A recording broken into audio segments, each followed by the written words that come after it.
अम्मा मेरी सवाई मेरे मामू सन उस जमाने जवान हो गए सन बच्चे। एक भरा जरा ना वो टुर गया मामे मेरे तो विसाखी विसाखी होंगी सी विसाखी में मेला लगता सी कोई तो विसाखी गया उस बशीर छोटे का नाम से व्डे का नाम हाजी से ना ही वह हाजी मामद से वो हाजी जोड़े सन ना मामू जी मेरे छोटे होंगे एडे एडे होने उन्हें छोटे भरा वास्ते बशीर छोटा वो वास्ते लड्डू ले लिया लड्डू आ बूंदी का लड्डू होंगे व्डे व्डे होंगे फिर बशीर वास्ते लै जाना मेला मैं तो वेच चला चलो बशीर का और राह च आके ना अध पूजे तो लड्डू वेख के आखणगा एडा लड्डू बशीर खा के की कर उस अद्धा खा के ना तो दूजा फिर गोल कर छे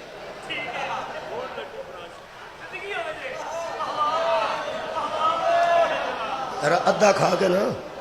ते बाकी अद्धा फिर लड्डू का की होंदा भावें छोटा कर लो वड्डा कर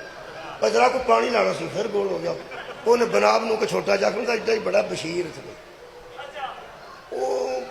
लगाया लगाया बुझ च पा के सूआ एक उत्थे ना साडे नानकियां दे सूआ वो सूए को आया उतों को किलोमीटर 1.5 किलोमीटर कार रह गए उस मन उस ना हौली हौली ना बुझ हथ पाया तो वो